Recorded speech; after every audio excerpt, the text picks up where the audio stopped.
Okay, everybody, welcome back to episode 3 of 15 Minutes to Fab. So, like I said, I was going to do my second brow off camera. Notice the space in between my brows is kind of close, but that's okay because once you put your foundation on, it's going to make that line move further apart, and it's going to contribute to the gradient effect that you want with your brows. So like I said, today we're going to go over how to do eyeshadow. Now remember, we've already put our glitter primer on our eyes.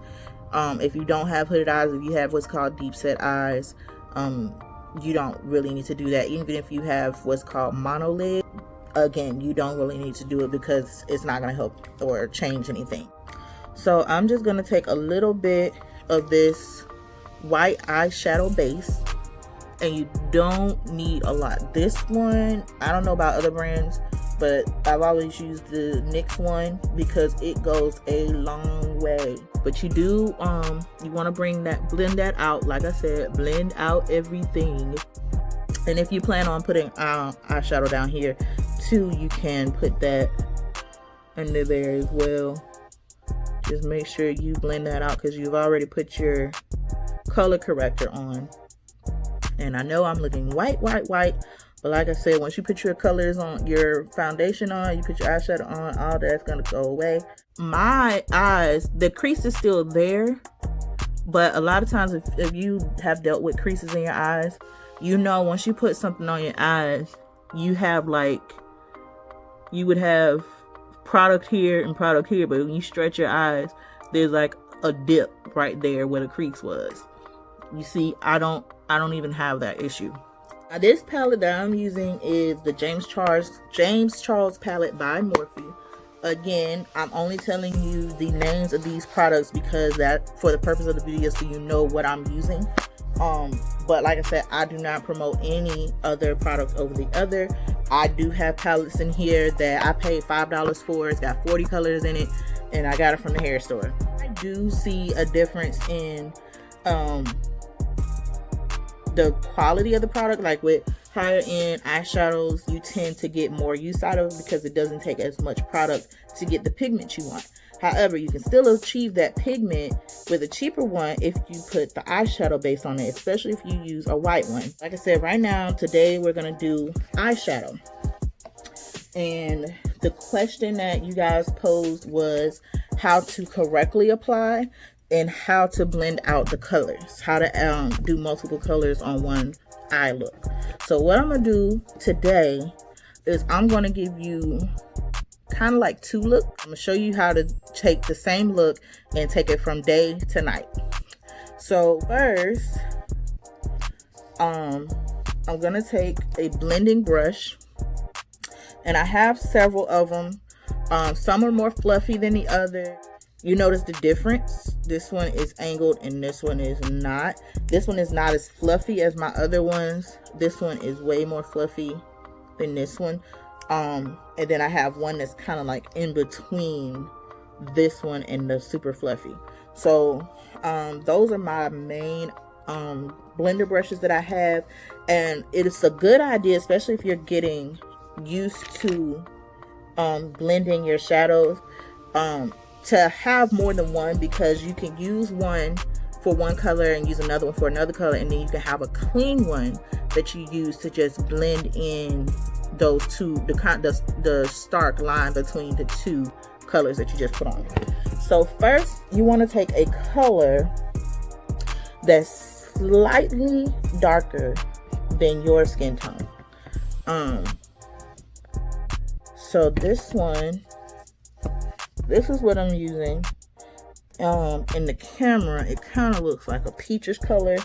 It does have more reddish undertones to it. It's like a earthy brown, like red clay. If you're from the South, you'll know what red clay looks like. But it's kind of like that color, but maybe a little bit more muted than red clay. And so I'm just going to take that right where my brow bone ends, and I'm going to put that right there. That's going to be my blend out color. The The point of this is so that when you put a light here and then you put a dark here, it doesn't just go straight from light to dark to nothing. It's a balancer, and you'll see more of that when I do the other colors. You'll see what I'm talking about.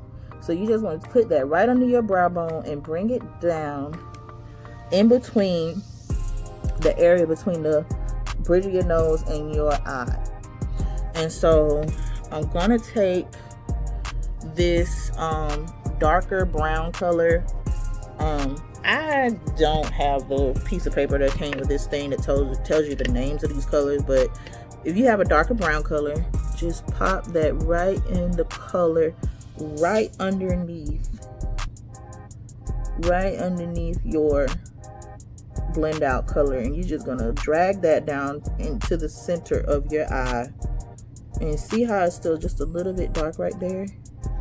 That's when you want to take your one that's your clean one and just buff that out. I'm gonna go back, I'm gonna add a little bit more of that brown. And what this does is give, especially if you have hooded eyes, it gives the illusion that they're not as hooded as they look, because hooded eyes make your eyes look smaller than they actually are.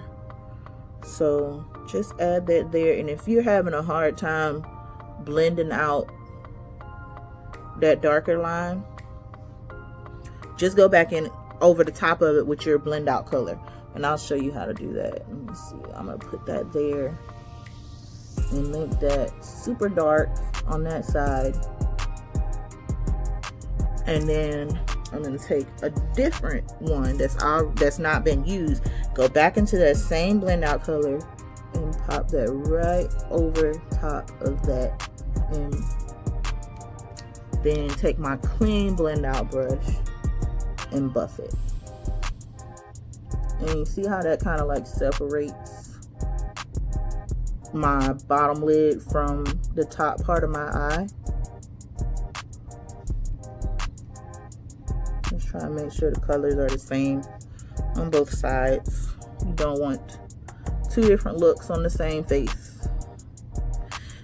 And then I'm going to take a lighter shimmery color, and for this part I'm going to use that ring finger, because sometimes with certain products the warmth from your skin, your finger, helps to blend out that product.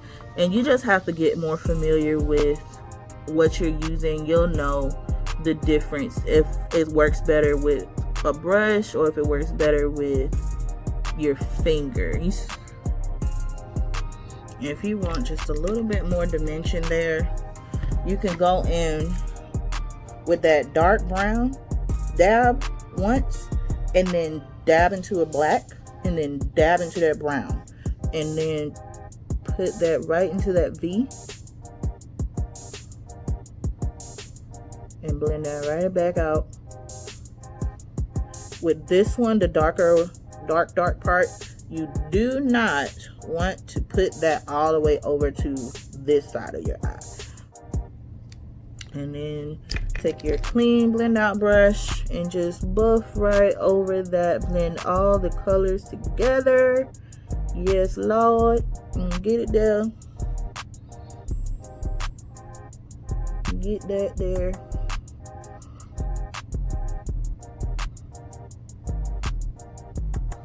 Then you'll take a small eyeshadow brush and take your highlight color. This is a little bit darker than this one, but it has more gold undertones, but it's not quite as gold as that one.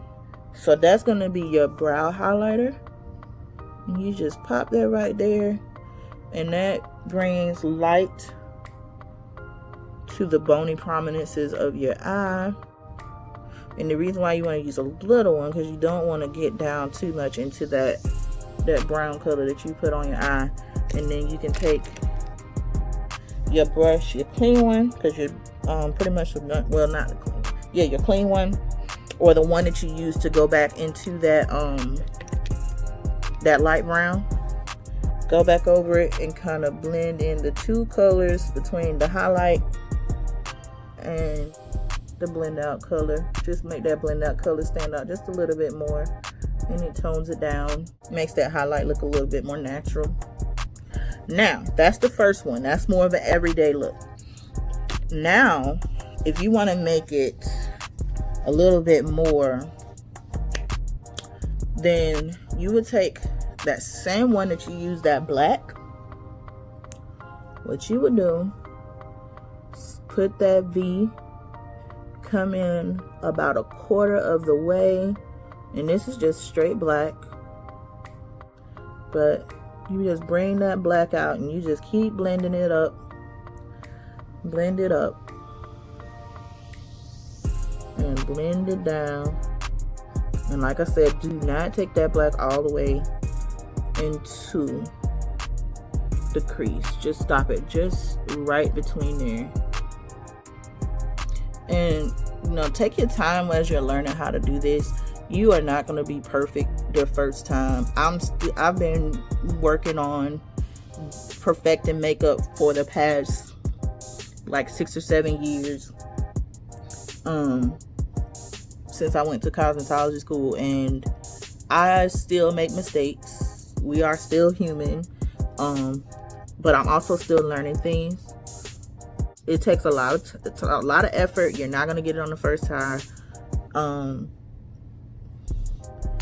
Only time success comes before work is in the dictionary. So be prepared to take a while learning how to do this. If you're a person that does your makeup like every day, then you'll probably get it a lot faster because you have more practice. So once you pop that black in there and blend it up, take that same red clay that looks pink in the camera and take a little bit of this reddish color and go back into that, and then pop that right on top of that brown. On that black, right on top of that black. Blend it down into that black to soften up that harsh line. And I know right now the black under my eyes makes me look like a raccoon, but that's what your concealer is for, and that's what your foundation is for. It is going to clean that line up. And if you think that red is going up too far up into your highlight, you can take that color, take a color that's similar to your skin tone, and take this one, take this one and just brush that right over that line, and see how it smooths out, that tones down that red a little bit. Like I said, this is more of a going out look. Most people don't wear this dark today. This is more of a date night look. But you see how you just took that same look and just elevated it by adding a little bit more dimension, a little bit more darker colors to it. And then the same color, that reddish, where I dipped in the brown and the red, you're gonna take that right under your waterline to help blend it out, and bring that right up underneath that brown. Just like how it's over this brown here, you want to put it right underneath that brown there.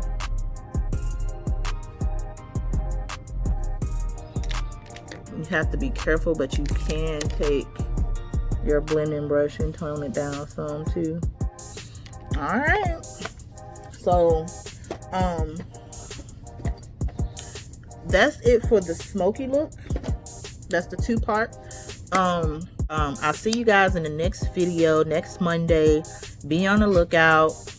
Episode 4, and we'll be talking about how to apply foundation, and hopefully we'll have enough time to get into the highlighting and contouring part as well. So I'll see you guys in the next video. Thanks again for tuning in. Hopefully you are still enjoying these. Hopefully you are still loving these and learning. And I'll see you guys in the next video. Thank you.